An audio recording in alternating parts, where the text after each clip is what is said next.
They laughed at him, mocked him, and called him a failure, until he solved the impossible and revealed a secret that changed everything. Welcome to Wealth and Wounds, where the untold struggles of injustice, resilience, and triumph are revealed. If you believe in justice and truth, hit that subscribe button right now and join the movement. Today's story will shock you, inspire you, and leave you speechless. Don't miss a second. The classroom was buzzing with laughter. Papers rustled, chairs squeaked, and the smell of chalk dust lingered in the air. But at the center of it all sat Darius Johnson, a quiet 15-year-old black teen with big brown eyes, his head bowed low over his desk. At the front of the class stood Mr. Whitaker, the math teacher, tall, stern, and known for his sharp tongue. "Class," Whitaker announced, his voice dripping with sarcasm, "let's see if Darius can actually get this one right for once." The class chuckled.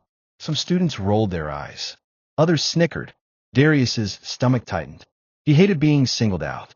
Mr. Whitaker scribbled a complex algebra equation on the board. "All right, Mr. Johnson," he said loudly. "Why don't you show us what you've got? Or should I call this entertainment hour?"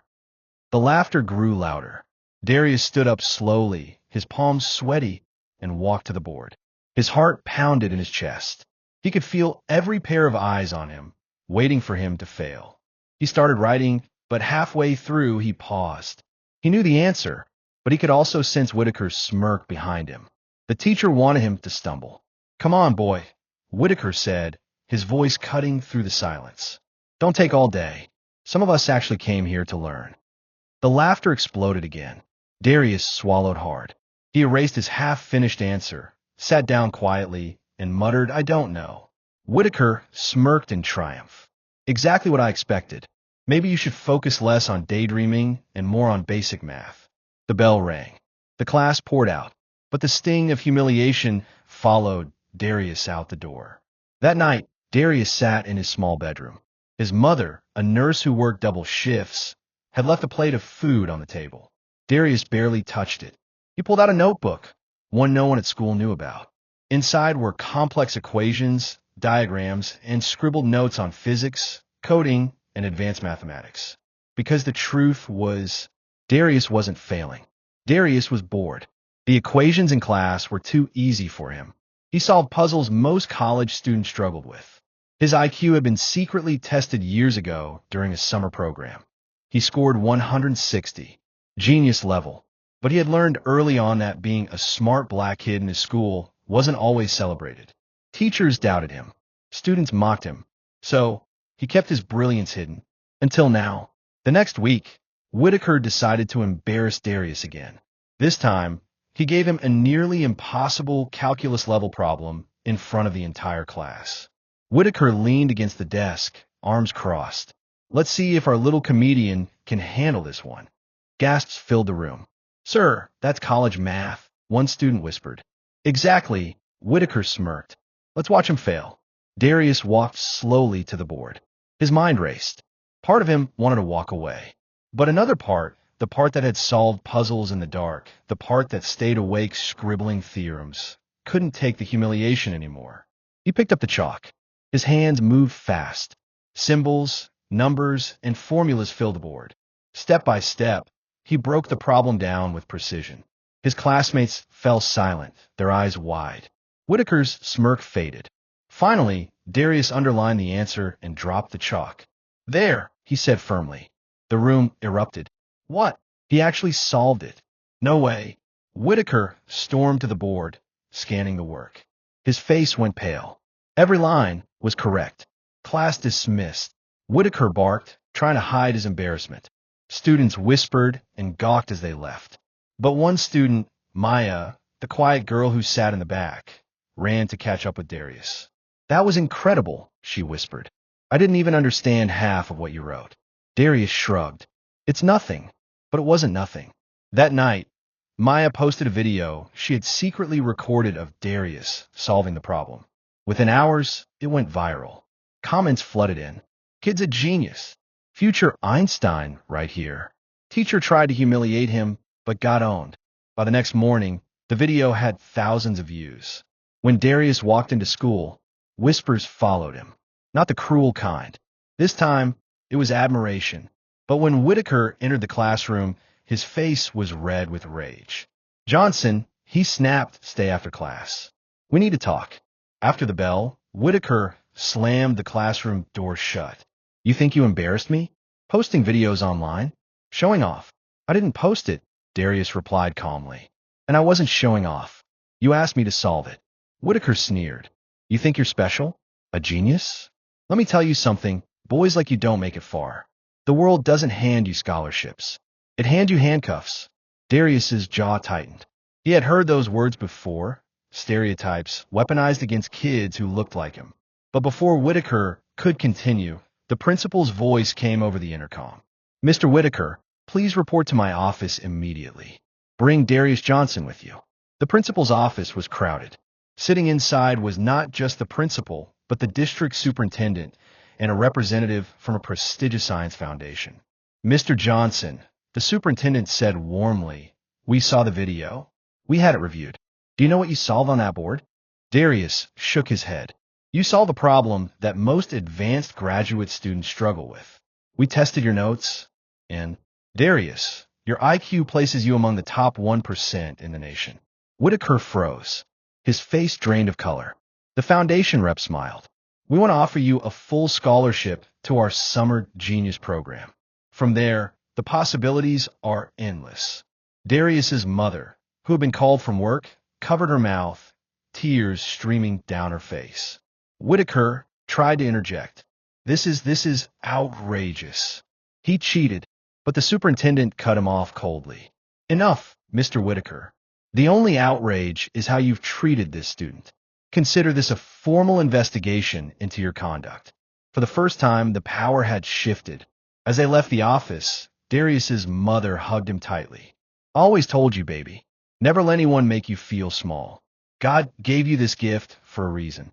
And now the world knows. Darius looked up at her, then back at Whitaker, who now sat alone, his career unraveling. For the first time, Darius realized the truth. The teacher who mocked him wasn't stronger. He was afraid. Afraid of brilliance he couldn't control. And that was the real lesson. Later that night, as Darius celebrated with his mom, a black SUV pulled up outside their house. Two men in suits stepped out, holding folders. We've been watching you, Darius, one said. And your genius is bigger than you realize. We need to talk. Darius froze. Who were these men? And what did they want with him?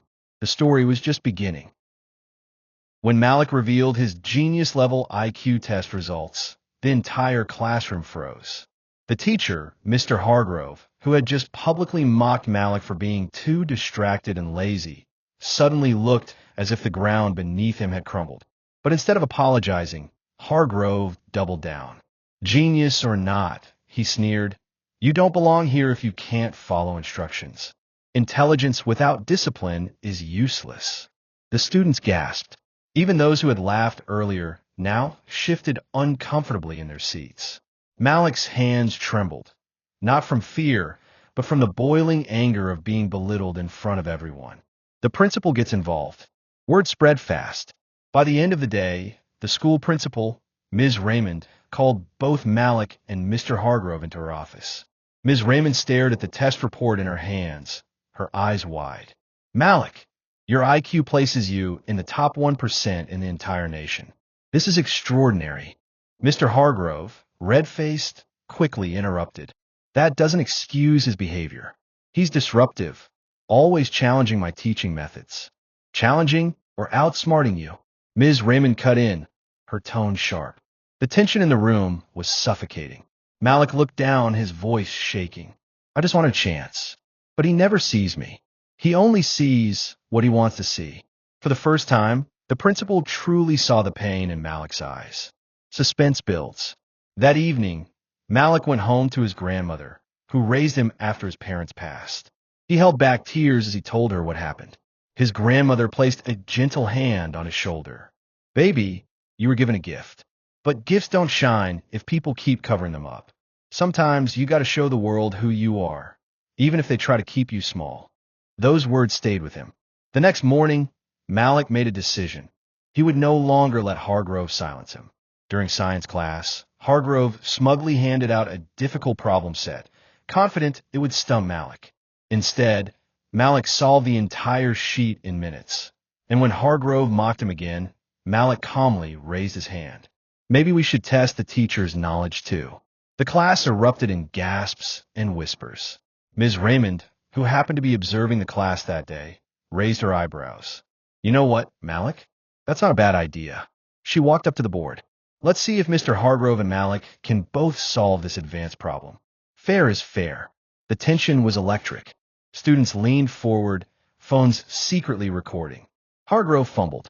He couldn't solve it. Malik, however, wrote the solution with elegance and confidence, explaining each step so clearly that even the struggling students understood. The room exploded with cheers. Hargrove stood humiliated, his authority crumbling before the very students he once used to humiliate Malik. Ms. Raymond looked directly at the class. Let this be a reminder. Never underestimate someone based on what you think they are. True intelligence isn't loud, but it will always shine through. The students nodded, eyes locked on Malik, not with pity anymore, but with respect. Malik finally felt what he had been denied for so long, dignity. But just as Malik's triumph settled, Ms. Raymond received a phone call. Her face drained of color. She hung up slowly and turned to Malik. Malik, we need to talk. The district just received an anonymous complaint about you. They're demanding an investigation. The class went silent again. Malik's heart pounded. An investigation? For what? Ms. Raymond's voice cracked. They're saying your test results were fake. Gasps echoed. The camera zooms on Malik's shocked face. Clapperboard to be continued. If you were shocked by this twist, you're not alone. What happens next will leave you speechless. Don't forget to like, comment, share, and most importantly, subscribe to Wealth and Wounds so you never miss part 2 of Malik's fight for justice.